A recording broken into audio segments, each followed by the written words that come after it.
Iya, Oke, Prof. sekarang kita boleh pindah ke LK. Silakan, Kak. Selamat malam, Prof. Ibu Rektor kita yang Malam. paling luar biasa, sangat cantik dan memukau. Ini kira-kira kedengaran nggak, Prof ya, suara saya? Kedengaran. Ya, Kedengaran, LK. iya. Tadi dari Asia Tenggara mungkin kita transisi sedikit ke Timur Tengah ya, Prof. Dan saya lihat pasti tentunya Prof punya pengalaman yang cukup banyak. Beberapa kali diundang juga untuk berbicara mengenai masalah ini juga. Jadi saya penasaran mau menggali sedikit dari pandangan Prof terkait hal ini, Prof. Sebelumnya maaf, Oke. terima kasih banyak atas kesediaannya, Prof ya. Malam-malam yang seharusnya sudah harus istirahat, kita masih mengganggu waktu Prof. Aman. Aman, aman. Ya, kalau saya sedikit ingin menjelaskan ya, Prof, dari skripsi yang saya tulis, itu judul atau tajuk utamanya itu tentang Stadium Cermin Manifest Destiny, Dispositif Trump dan Xi di panggung Israel dan Palestina. Nah, Oke. dengan dasar argumen utama adalah melihat narasi ideologis Amerika Serikat pada yang muncul di abad ke-19, narasi Manifest Destiny, yang mungkin juga Prof udah tahu, yang pada saat itu dipakai sebagai justifikasi ya, semacam justifikasi melegitimasi pergerakan orang kulit putih di Amerika Serikat pada saat itu untuk melakukan aneksasi wilayah, misalnya di Texas dan lain sebagainya, yang menurut beberapa pemikir, peneliti, dia karena tidak lagi diperbincangkan, sehingga dia sudah lenyap. Nah, tapi kalau menurut saya, ada variabel-variabel yang selaras nih, Prof. Mulai dari ekspansi teritori di abad ke-19, dia bertransformasi ya, bermetamorfosis menjadi semacam ekspansi simbolik yang semakin terlihat di era kepemimpinan Presiden Donald Trump.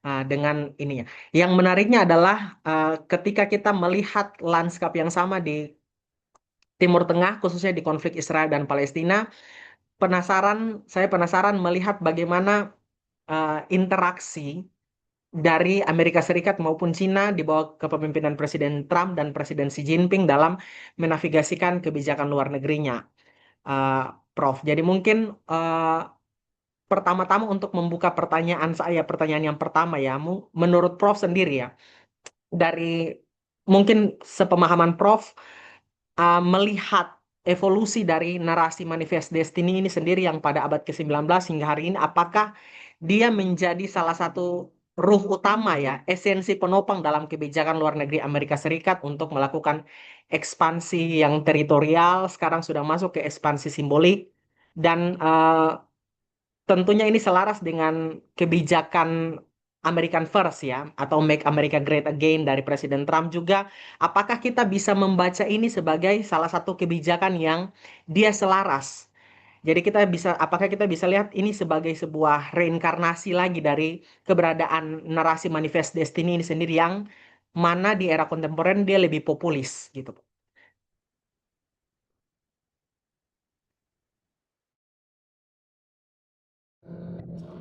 LK ketutup suaranya.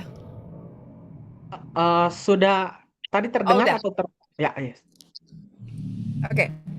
LK, sorry. Aku boleh nanya dulu nggak yang tadi, yang apa statement yang pertama itu apa? Yang Eh, Amerika di tahun 1900-an? eh, Ya, di abad ke-19 itu, Prof. Jadi, mereka, Apa itu? ya, pada saat itu banyak sekali orang kulit putih. Kita tahu bahwa Amerika sekarang kan tidak penduduk aslinya itu penduduk suku Indian ya, Prof. Indian American.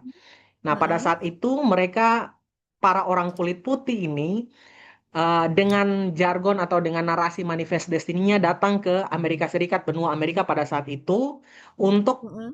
melakukan aneksasi pengambilan paksa terhadap tanah-tanah di Amerika Serikat, dan secara perlahan-lahan itu menggeser penduduk asli yang ada di sana karena mereka merasa bahwa dengan narasi itu mereka punya semacam mandat ilahi dalam tanda kutip begitu, Prof, bahwa mereka ditakdirkan sebagai bangsa yang besar, bangsa yang punya takdir untuk mengklaim wilayah itu untuk menjadi milik mereka. Kira-kira seperti begitu, Prof. Iya, iya. Ya. Oke, rumusan masalahmu apa ya, Kak? Rumusan masalah saya ada dua, Prof. Yang pertama itu bagaimana narasi manifest destiny ini dia termanifestasi ya dalam kebijakan politik luar negeri Amerika Serikat di era kepemimpinan Presiden Donald Trump, khususnya di dalam kebijakannya di American First, Prof. Dan yang kedua itu bagaimana benturan dispositif antara American First dan Belt and Road Initiative dari Cina di panggung Israel dan Palestina. Kira-kira itu dua pertanyaannya, Prof. Ini ya, gimana sih mau bilang ya? Ini tipikal orang-orang posmo banget nih. Tipikal orang-orang yang bermain dengan narasi, pembentukan identitas. Ini sama nih, Reni juga nih bahasa-bahasa terus terang bagus sih. Cuman nggak sejalan aja sama cara berpikir saya gitu. Sementara saya orang yang sangat pragmatis. Kalau ini kan bermain dengan narasi, kenapa ini terbentuk begini, apa kaitannya narasi di zaman dulu itu dengan identitas hari ini, nah kayak gitu-gitu. Terus terang, saya agak kesulitan untuk menjelaskan ini, karena saya lebih senang dengan yang modelnya lebih kayak clear gitu, neorealis aja jawabnya gitu misalnya ya. Katakanlah, em, kenapa Trump menggunakan MAGA gitu ya, Make America Great Again, dan merujuk pada tadi apa manifestasi statement apa bukan manifestasi lah, eh, eh, rasa superioritas gitu mungkin ya, perasaan superior sebagai bangsa kulit putih yang datang ke Amerika, di mana waktu itu ada orang-orang Indian gitu, yang orang-orang yang kemudian ditaklukkan lah katakanlah oleh Amerika. Sehingga saya agak bingung menjawabnya. Terus terang aja, pertanyaanmu aja udah membuat saya pening nih. LK, coba ulang lagi pertanyaannya, rumusan masalahmu. Kalau rumusan masalah ya, Prof. Hmm. Ya, rumusan masalah yang pertama itu melihat bagaimana narasi manifest destiny ini dia Mm-mm. termanifestasi dalam kebijakan luar negeri Amerika Serikat, dalam hal ini American First atau Make America Great Again di era Mm-mm. kepemimpinan Presiden Trump, Prof. Itu yang pertama. Yang kedua itu bagaimana benturan dispositif antara American First tadi dengan Mm-mm. BRI-nya China di panggung Israel Palestina. Kira-kira secara sederhananya seperti begitu, Prof. Oke. Jadi kamu mau melihat ya diskursus banget ya, narasi, perang narasi banget. Pertanyaanmu untuk saya apa tadi? Tadi berdasarkan pemahaman Prof, kira-kira eh, apakah ada semacam kita bisa bilang ya evolusi narasi manifest destiny ini yang pada abad ke-19 itu sebagai narasi ekspansionisme teritori Amerika Serikat. Apakah dia sekarang dia bertransformasi menjadi ruh atau salah satu pilar penopang dalam kebijakan luar negeri Amerika Serikat, khususnya dalam American First atau Make America Great Again. Apakah kita bisa membaca itu sebagai reinkarnasi ya, manifest destiny yang lebih populis di era kontemporer, Prof? Oke. Oke, karena kamu bicaranya narasi. Terus terang saya tidak bisa menjawab itu karena saya tidak membaca narasi-narasi dari Amerika yang dulu. Ya, ketika dia mulai datang dari Eropa terus masuk ke wilayah-wilayah apa yang sudah ditinggali oleh orang-orang lokal, native people gitu ya. Saya tidak punya narasi-narasinya sehingga saya tidak bisa membandingkan secara letterleh narasi pada zaman itu dengan kebijakan luar negeri atau politik luar negeri atau retorika-retorika yang dikeluarkan oleh Trump hari ini. Sehingga mohon maaf untuk pertanyaan ini saya nggak bisa jawab karena saya nggak punya narasinya. Oke. Saya nggak tahu statement-statement yang pada saat itu tuh apa bentuknya, ditujukan kepada siapa, bagaimana proses pembentukannya. Nah itu terus terang saya nggak baca itu, saya nggak tahu itu, gitu ya. Jadi Oke, saya siap. nggak bisa jawab. Siap, siap, Tapi Prof. kalau kalau kamu menanyakan misalnya proses pembentukan apa namanya retorikanya Trump yang kemudian diturunkan secara konkret dalam kebijakan luar negeri Trump gitu ya, yang menunjukkan kebesarannya Amerika, Make America Great Again gitu misalnya. Eh, itu kita bisa lihat dari gini. eh Kamu tahu tentang eh, apa namanya? Kok saya lupa ya. Ada satu bahasanya, proses untuk eh, membentuk opini, persepsi. Nah, itu dia bahasanya. Ada narasi-narasi yang memang sengaja dibuat untuk menciptakan persepsi, menciptakan opini publik.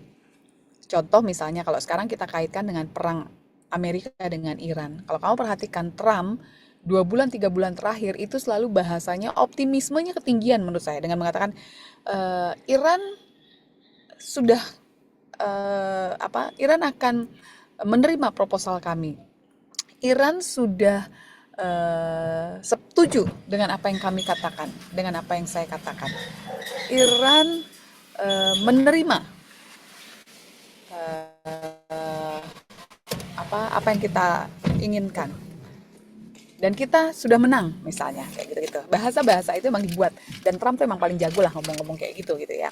Dan dia lakukan itu ya memang dalam kerangka dia sebagai seorang presiden kepala negara yang memang ingin membangun persepsi publik, opini publik bahwa Amerika besar, Amerika great gitu, Amerika superpower dan sebagainya.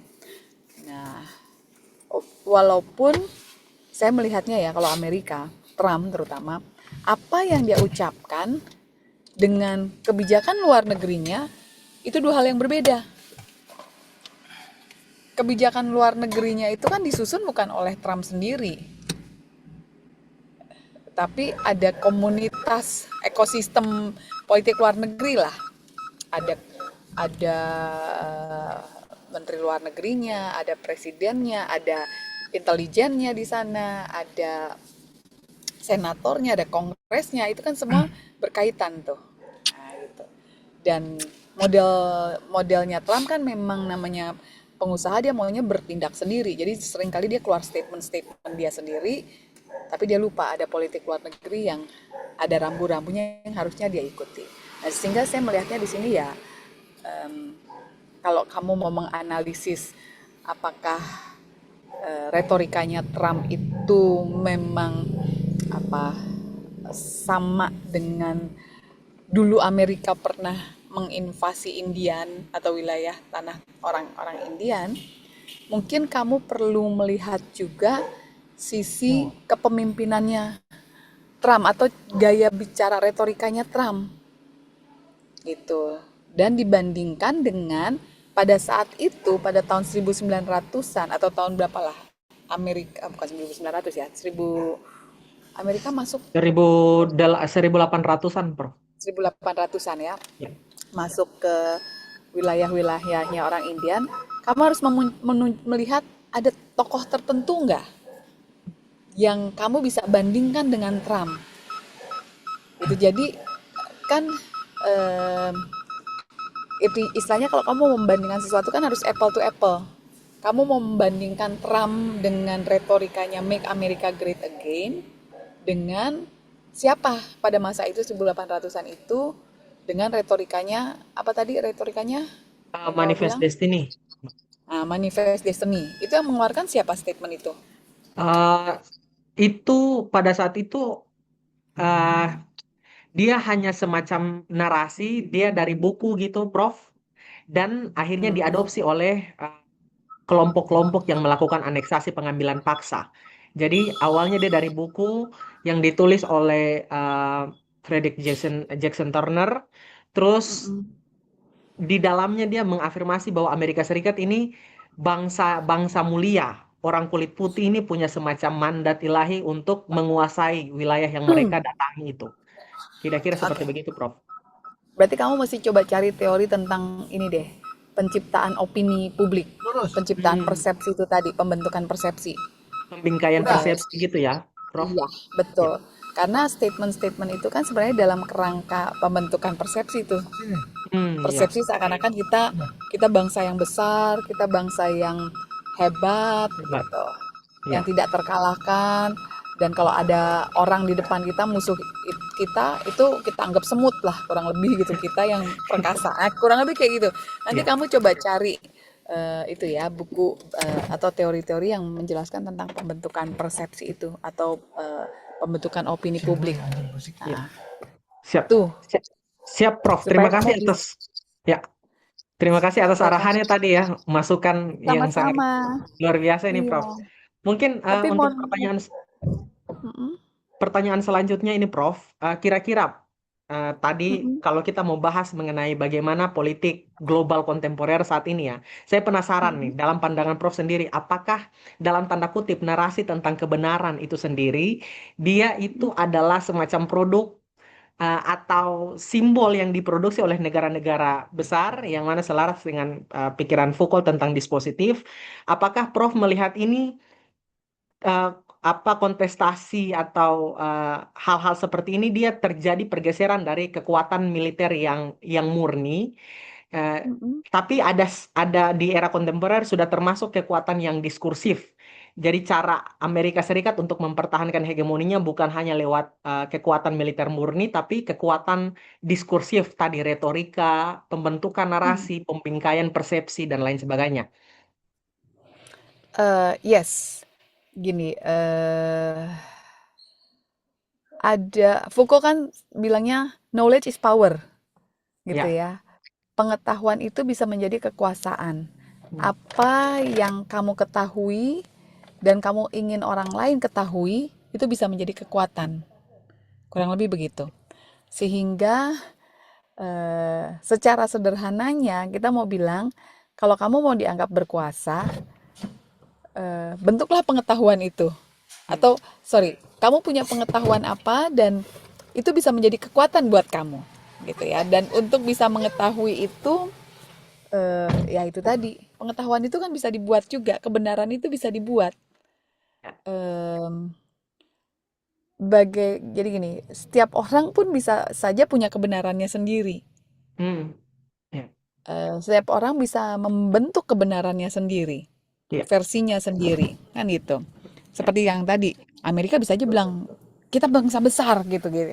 Kita menang, kita berhasil mengalahkan Iran gitu misalnya. Itu kan kebenaran versinya dia. Dan Ya. ketika kebenaran itu disampaikan kepada orang lain, dia berharap orang lain juga menganggap itu sebagai sebuah kebenaran, sebagai sebuah pengetahuan yang benar gitu, menurut versi yang dia mau. Ya, sehingga itu bisa menjadi tadi kekuatan tuh. Ya. Nah, dalam konteks hari ini, aduh sorry, sorry ribut. Saya baru sampai rumah soalnya. Bentar, saya masuk Aduh, kamar dulu ya, sebentar. It's iya, okay. Prof. Nah, Nah, jadi balik lagi dalam konteks eh, politik global, hari ini kita memang sedang berhadapan dengan yang namanya kemajuan teknologi komunikasi. ya. Sehingga eh, perang itu buat saya jauh lebih bahaya sekarang itu adalah perang narasi. Ya. Perang narasi itu dalam arti kita eh, adu kuat narasi, adu kuat apa ya? Tadi karena narasi berkaitan dengan opini yang bisa terbentuk. Ya. Eh, Sehingga apalagi dengan zamannya post truth kan, kita kita dulu bilangnya post truth gitu ya. Sesuatu yang diulang-ulang itu akan dianggap sebagai kebenaran. Ya. Nah, mungkin itu adalah caranya Amerika mau mengatakan bahwa eh, seakan-akan Amerika menang, Amerika benar. Aduh, sebentar, saya diserbu oleh anak-anak anak bos saya. Ya, Prof. Nah, ya jadi sekali lagi memang betul yang Elka bilang, di era global, politik global hari ini, narasi menjadi penting, Hmm. Ya. pengetahuan menjadi penting. apa yang kita ketahui bisa menjadi senjata buat kita. Ya. Eh, Walaupun yang kita ketahui mungkin cuma setengah atau seperempat atau belum tentu benar, tapi ketika kita mampu mengemas itu menjadi sebuah berita yang ya bisa kita saya nggak bilang gembar-gemborkan, tapi yang kita siarkan, kita share lewat medsos dan terbentuk ekosistem virtual gitu yang orang langsung tahu semua satu isu itu. Contoh misalnya, oh uraniumnya Iran tuh sudah 60% dan sebentar lagi bisa menjadi senjata nuklir. Dan itu sebuah pengetahuan yang kita belum tahu kebenarannya, tapi ketika itu terus-menerus disampaikan, nih Iran sebentar lagi bisa bikin senjata nuklir, Iran sebentar lagi bisa bikin senjata nuklir, terus-menerus. Dengan uranium dia yang 60%, uranium dia yang 60% itu dia bentar lagi bikin senjata nuklir. Nah, itu akan dianggap sebagai sebuah kebenaran. Sesuatu yang sebenarnya bagi beberapa orang akan bilang belum tentu benar atau sama sekali nggak benar. Nah, tinggal tergantung tadi persepsi publik terbentuknya seperti apa. Dan disitulah peranan media sosial kan itu ya, membentuk opininya masyarakat, opini publik. Ya. Sehingga itu yang saya bilang sekarang ini memang politik global tuh diwarnai dengan perang narasi, perang retorika. Ya. Itu Wah, sih ini kalau kita kami. siap. Terima kasih, Prof. Izin, Prof. Prof tidak minum meneguk segelas air atau apa gitu, Prof. Aku rasa bersalah Nah, banget, Prof. Baru sampai it's langsung. okay. Oke, tenang aja. Saya udah Ya, biasa ngomong banyak, 2 jam di siap. kelas, 2,5 jam. Paling bentar lagi nanti saya bunyi. Siap, siap, Prof. Gitu. Saya penasaran tadi saya mengikuti benar paparan Prof terhadap risalah atau riset dari Reni ya di timur Mm-mm. di Myanmar. Ini sekarang saya mau coba hantar kita masuk ke di Timur Tengah ya melihat Mm-mm. Israel dan Palestina itu sendiri, Prof. Nah, Mm-mm. sekarang ini kita sudah tentunya sama-sama tahu bahwa banyak sekali tadi balik lagi ya highlight mengenai bagaimana Amerika Serikat itu sangat pandai khususnya di era kepemimpinan Trump yang membingkai narasi persepsi publik bahwa mereka adalah hakim sejarah polisi dunia saat ini ya, Prof. Tapi saya penasaran, kira-kira dalam pandangan Prof, kenapa konflik antara Israel dan Palestina ini menjadi salah satu variabel yang sentral bagi dalam kebijakan luar negeri Amerika Serikat itu sendiri, Prof? Oke, saya jawabnya dari perspektif neorealis aja ya, jangan dari Siap, perspektif Ismo, karena panjang itu. Kalau siap, dalam siap. perspektif perspektif neorealis, kenapa isu Israel Palestina ini menjadi perhatian utama bagi Amerika, gitu kan yang kamu mau bilang. Sederhana, karena pendukungnya Trump adalah banyak orang Yahudi, pengusaha-pengusaha Yahudi yang memberikan sponsor atau donasi untuk kelompoknya Trump, bahkan jadi tim pemenangannya Trump. Ya, dalam hal ini berarti Trump akhirnya semacam ada konsesi di lobby-lobby Yahudi udah biayain dia menjadi pemenang presiden Amerika, ya gantinya adalah ya dalam setiap politik tuh banyaklah politik transaksional kita sebut gitu ya. Trump akhirnya harus memikirkan kepentingan juga dari kelompok-kelompok Yahudi ini. Itu sih yang saya lihat sederhananya ya, itu satu Ya, poin. Kemudian yang kedua, em, eh, Amerika itu kan merasa dirinya hegemon, dan yang namanya hegemon itu dia akan selalu berusaha untuk outward looking. Dia melihat keluar, dia nggak hanya melihat dirinya. Dia tidak cuma memikirkan kepentingan nasionalnya, tapi dia juga memikirkan kepentingan negara-negara mitra, negara sekutunya, negara aliansinya. Dan di Timur Tengah itu banyak negara sekutunya, salah satunya Israel. Sehingga ketika dia melihat katakanlah Israel terancam, dia akan merasa punya tanggung jawab moral membela negara sekutunya. Sama prinsipnya dengan NATO. NATO itu punya satu prinsip yang sangat berbeda dengan ASEAN. Prinsipnya NATO, satu ancaman terhadap salah satu negara anggota itu akan dianggap sebagai ancaman untuk semua negara anggota. Itu jadi ancaman terhadap walaupun Israel bukan anggota NATO ya, tapi Israel itu sekutunya Amerika. Tapi paling tidak buat Amerika, ancaman terhadap Israel itu akan dianggap sebagai ancaman terhadap Amerika. Sehingga Amerika merasa bertanggung jawab harus menjaga Israel. Nah itu itu yang nomor dua. Yang nomor tiga ya eh, Israel eh, Israel Palestina itu menjadi penting juga karena Amerika juga harus menjaga kepentingan kepentingan sekali kepentingan nasional dan kepentingan eh, apa aliansi negara-negara di kawasan. Selain Israel, Amerika juga punya hubungan dekat misalnya dengan eh, Uni Emirat Arab, dengan Bahrain misalnya ya. Nah, sehingga posisi Israel itu dianggap sebagai balancer, pengimbang, sehingga negara-negara di kawasan Teluk itu berimbang kekuatannya. Nggak ada yang terlalu kuat. Jangan sampai misalnya Uni Emirat Arab terlalu kuat juga nggak bagus buat Israel misalnya.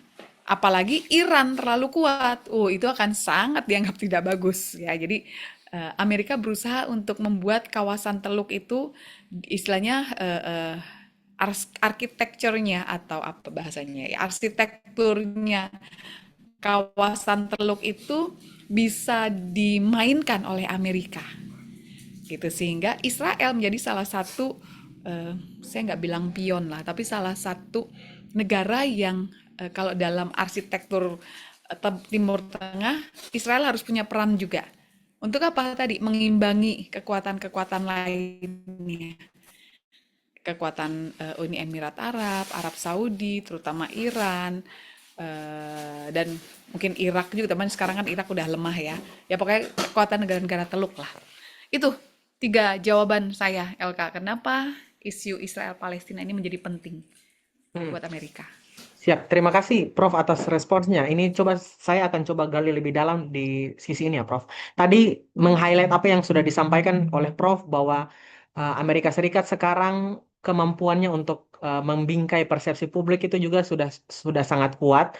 Tapi Yes. di samping itu mereka juga punya langkah-langkah simbolik, manuver-manuver yang begitu memukau ya. Jadi saya penasaran nih Prof, bagaimana Prof menilai berbagai manuver politik Amerika Serikat misalnya dengan adanya 20 poin perdamaian Gaza atau pembentukan Board of Peace. Apakah ini merupakan upaya-upaya untuk menegaskan kembali dominasi Amerika Serikat untuk mendikte ya nasib dari bangsa lain atau seperti apa, Prof?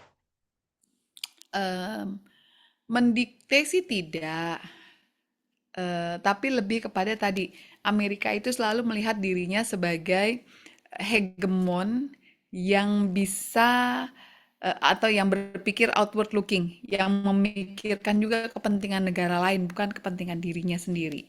Di satu sisi sih secara positif bagus. Ibaratnya kayak LK, kalau LK punya kekuatan lebih, punya uang lebih, dan LK punya teman-teman, teman-teman dekat, LK bisa berusaha untuk, nih saya ada uang lebih, saya kasih bantu kamu ya kalau kamu mau makan, misalnya. Nah itu bagusnya begitu secara positif. Sebagai negara yang punya kekuatan lebih, dia bisa mengayomi, bisa melindungi negara-negara lain yang katakanlah dianggap lebih lemah, gitu ya.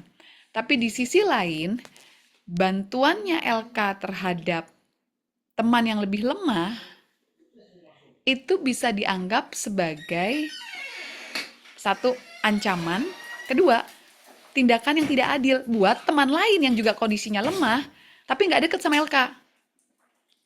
Hmm. Mereka akan melihat, kok LK pilih kasih, kok LK bela sekali sama dia, tapi kok saya tidak, Hmm. kan gitu. Hal Ya. yang terjadi dalam konteks ya tadi Israel Palestina atau Iran misalnya, ya Palestina akan teriak, nih kok Amerika bantu banget sama Israel. Gitu. Ini buat Iran juga Amerika kok bela-belain mati-matian nih buat Israel. Nah, ini kan tentu jadi menimbulkan apa ya? Hubungan yang tidak baik juga dalam satu kawasan. Gitu. Keberpihakan Amerika terhadap hanya salah satu negara itu bisa menimbulkan masalah yang lain. Hmm. Itu sih yang saya lihat LK. Semoga menjawab nih. Karena Menjawab, menjawab, kayaknya menjawab, Prof. Menjawab kok. Menjawab. Eh, tentunya saya yakin ya. Prof sebagai pengamat geopolitik Hmm. yang tersohor juga pasti sudah tahu Hmm. bahwa Aduh, sekarang tersohor. banyak sekali eh, narasi-narasi atau banyak sekali riset-riset tentang rivalitas antara Amerika Serikat dan China. Ini ya, Prof. Nah, Hmm. tadi kita sudah lihat keberadaan Amerika Serikat di konflik Israel dan Palestina. Saya penasaran. Tentunya kita tahu juga eh, China dengan berai-nya dia menawarkan narasi tentang harmonisasi, win-win cooperation, dan lain sebagainya ya, Prof. Nah, saya penasaran, apakah dari pandangan Prof, eh, benturan kedua narasi ini, inisiasi perdamaian dari Cina, misalnya lewat investasi dan lain sebagainya, ini merupakan sebuah tandingan, sebuah narasi tentang rivalitas untuk hegemoni Amerika Serikat, atau ada lapisan-lapisan yang mungkin kompleksitasnya harus kita pertimbangkan gitu, Prof. Oke, eh, bisa jadi seperti yang tadi Elka sampaikan. Bisa jadi memang kehadiran China dengan BRI-nya, dengan kebijakannya, itu bisa menjadi eh, tandingan kita melihatnya ya. Atau kalau dalam bahasanya Amerika, ini bisa menjadi ancaman. Karena apa? Tadi orang yang tidak dekat dengan LK, yang kondisinya tidak baik, tapi tidak LK perhatikan, tiba-tiba muncullah Reni datang yang katakanlah cukup kuat juga secara ekonomi dan Reni membantu orang yang tidak dibantu LK. Sehingga posisinya menjadi sama nih dengan orang yang dibantu LK. Nah, LK akan melihat Reni sebagai ancamankah, tandingankah, atau justru teman yang, oh akhirnya ada yang bantu orang itu, karena saya nggak bisa bantu orang itu gitu, karena saya banyak yang harus saya bantu, dan ada negara-negara lain yang tidak bisa saya bantu. Itu kan tergantung, balik lagi, LK mau melihatnya bagaimana, ya kan? Kalau LK melihat Reni sebagai teman, yang, Reni makasih ya, kamu sudah bantuin dia, karena terus terang, saya nggak cukup banyak nih, karena kekuatan saya tidak cukup besar, karena yang saya bantu udah banyak nih, ada 20 orang yang saya bantu. Sementara Reni datang bisa bantu ada 5 orang. Makasih ya kamu sudah bantu. Kamu akan lihat Reni sebagai teman. Amerika pun akan lihat China sebagai teman karena bisa membantu dengan BRI-nya. Tapi kalau LK kemudian melihat Reni sebagai, wah ini Reni udah mulai mau ganggu-ganggu pengaruh saya nih. Orang akhirnya sudah mulai melihat Reni, terus mereka sudah mulai puji-puji Reni, mereka sudah mulai angkat-angkat Reni. Saya kehilangan pamor nih, saya kehilangan panggung untuk saya. Nah, hal yang sama Amerika juga bisa bilang, China mulai mengancam posisi Amerika. Karena apa? China kasih bantuan ekonomi, investasi, buka pekerjaan atau buka pabrik di negara mana, kasih bantuan dan sebagainya. Sesuatu yang menurut Amerika ini China akan mengganggu atau apa istilahnya, merebut pengaruh Amerika di banyak negara. Jadi sebenarnya apakah China dengan Amerika atau Amerika akan melihat China sebagai rival atau sebaliknya sebagai teman yang bisa membantu, tergantung siapa pemimpinnya. Kalau pemimpinnya dari kubu Demokrat seperti Barack Obama, mungkin nggak akan terlalu terganggu. Tapi kalau pemimpinnya dari kubu Republik seperti Trump, yang memang bawaannya mau berantem gitu ya, yang hawkish banget, ya dia pasti akan selalu melihat China sebagai ancaman. Nah, cuma menariknya Trump ini tuh lucu gini. Trump memang dari Republik, hawkish banget nih. Bawaannya pingin perang aja gitu kan. Tapi dia punya latar belakang pengusaha. Dan yang namanya seorang pengusaha itu nggak akan pernah benar-benar ngelihat seseorang itu sebagai musuh atau ancaman. Karena dia tahu di kepalanya tuh adalah semua orang bisa dijadikan sebagai mitra bisnis. Yang penting menguntungkan saya. Gitu. Jadi dia nggak akan punya apa pandangan untuk apa benar-benar benci Cina tuh nggak ada. Dia mungkin lihat Cina ancaman, tapi satu sisi dia lihat Cina juga pasar besar. Iya, ada 1, sekian miliar loh penduduknya. Saya jual iPhone di sana, kaya saya. Jadi nggak perlu saya musuhin Cina. Saya tetap rangkul Cina walaupun mungkin saya nggak suka-suka banget sama Cina. LK mungkin akan berpikir dalam konteks yang tadi saya cerita, nggak usah saya musuhin Reni. Reni juga punya kekuatan. punya uang banyak juga nih Reni, mendingan saya rangkul, saya ajak Ya, Ren kita bisnis bareng yuk, kan gitu.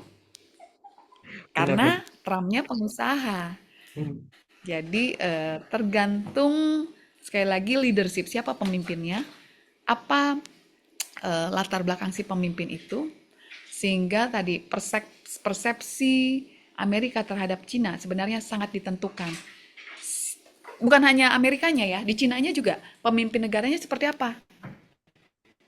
Xi Jinping yang memang lumayan menurut saya lumayan wise ya, atau kalau dulu ada Mao Zedong. Mao Zedong itu sangat otoriter tuh, gitu. Nah, tergantung.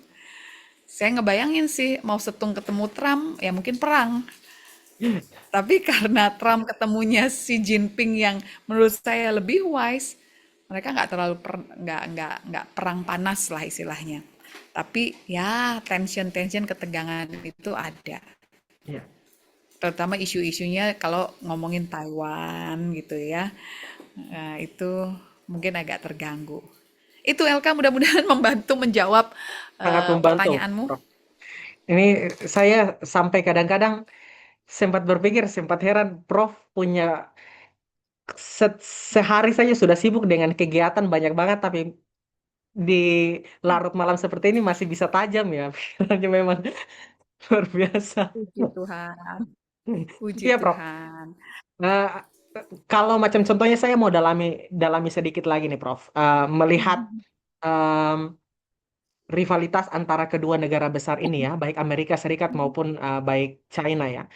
Dari pandangan Prof sendiri, bagaimana Prof memandang posisi Palestina itu sendiri dalam persaingan antara kedua rivalitas? Apakah Palestina dia hanya berisiko menjadi dalam tanda kutip objek pemuas hasrat aja untuk kepentingan-kepentingan titan global gitu, Prof? Aduh, kasihan banget objek pemuas hasrat.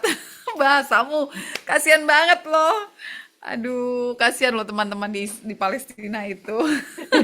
Ya, Tapi benar, artinya gini, dalam konteks hari ini kalau misalnya melihat posisi Palestina memang gimana ya saya mau bilang, kasihan banget sih. Dia dalam posisi lemah dibandingkan Israel gitu. Dan mungkin juga Palestina kecewa ya karena ditinggal oleh negara-negara Arab. Dulu kan konfliknya ketika Israel menjadi negara di tahun 60 berapa? 67 kalau nggak salah atau 65 gitu ya. 60. Eh, ya 60-an sekian lah. Ya, Kan negara-negara di Arab menolak, ya, mulai dari Mesir, terus beberapa negara lainnya termasuk Libanon gitu ya. Adalah negara-negara Arab juga menolak ya.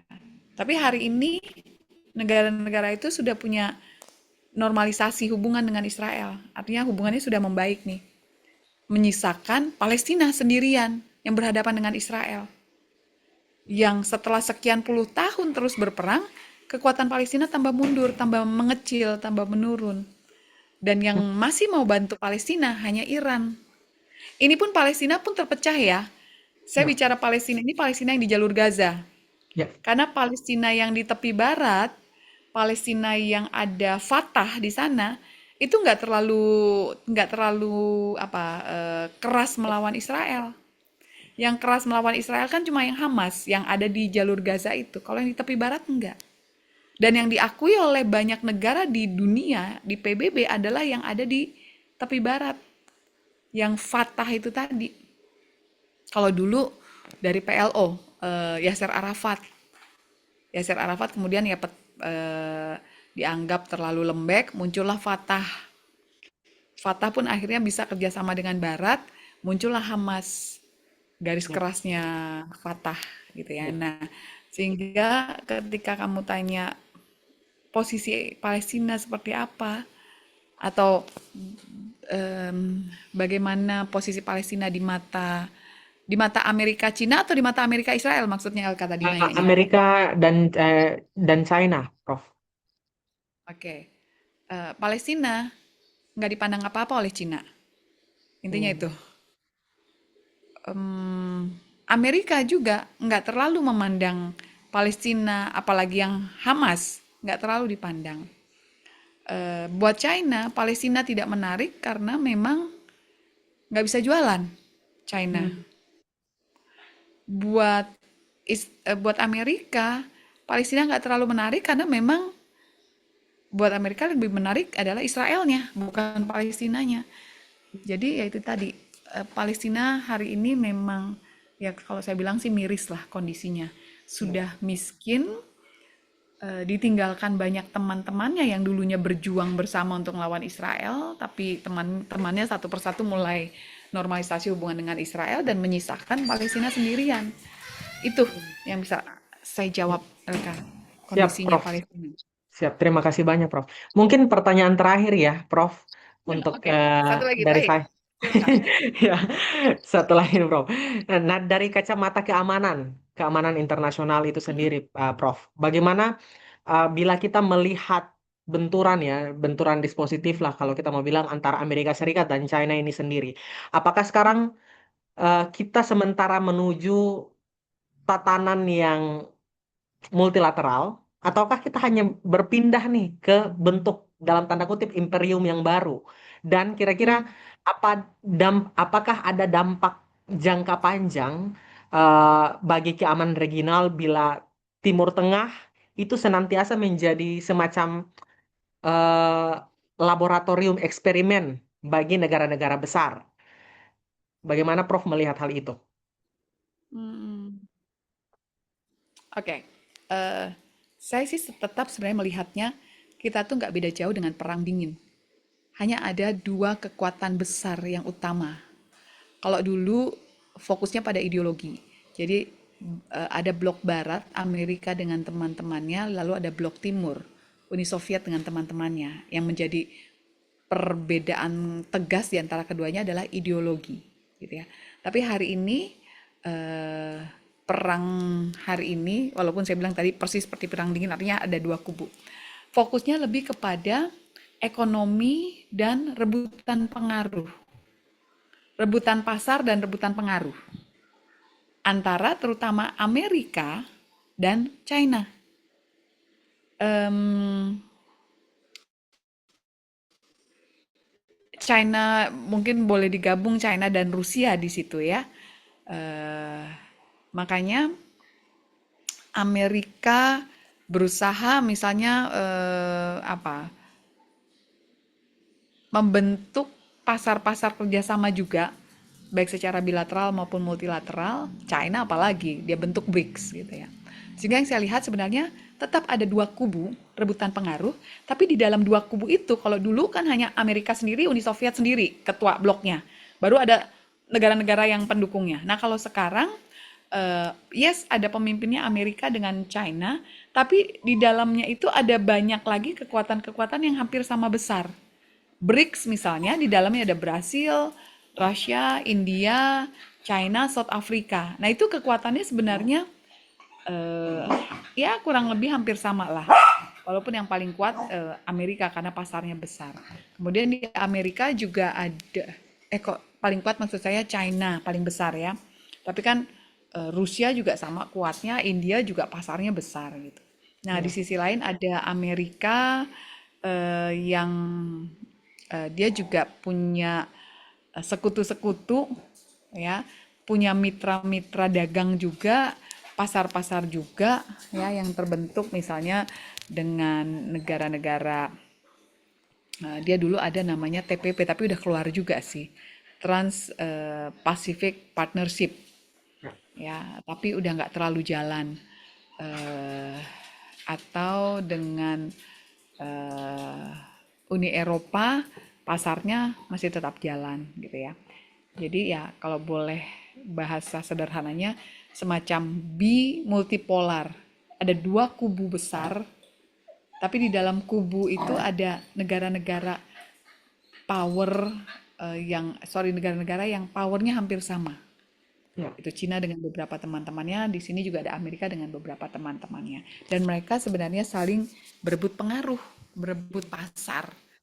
Itu yang saya lihat, Elka. Siap. Siap, Prof. Mungkin sekian pertanyaan-pertanyaan dari saya ya, Prof. Terima kasih banyak sudah membantu dan memberikan insight yang luar biasa malam ini. Prof, mungkin eh, kita izin dokumentasi dulu ya, Prof ya. Yuk, silakan. Siap. Ayo, Ren, cantikan dirimu, Ren. Kita, oke. Satu, dua, tiga. Sekali lagi. Satu, dua, tiga. Oh, sorry, sorry. Satu, Boleh dua. uki emas nggak? Oke, Baru oke. ngomong. Ini ya, oke. Satu, dua, tiga. Oke. Thank you, Elka. Thank Makasih, you, Ren. Prof, atas kesempatannya. Mohon maaf Sama-sama. ganggu waktunya, Prof. No worries. Sukses. Sukses buat skripsi kalian semua. Tetap semangat. Nanti Terima kita kasih, ketemu Prof. ya. Satu Siap, saat kita Prof. ketemu. Terima Kita kasih, atur. Prof. Selamat Oke, Tuhan istirahat, berkati. Prof. Selamat Terima istirahat. kasih. Tuhan berkati, Prof. Tuhan Siap, Prof. berkati. Saya Liv Ya. ya. Siap, God siap, Ya, Prof. bless Prof. you. Kak. Mati kita kan.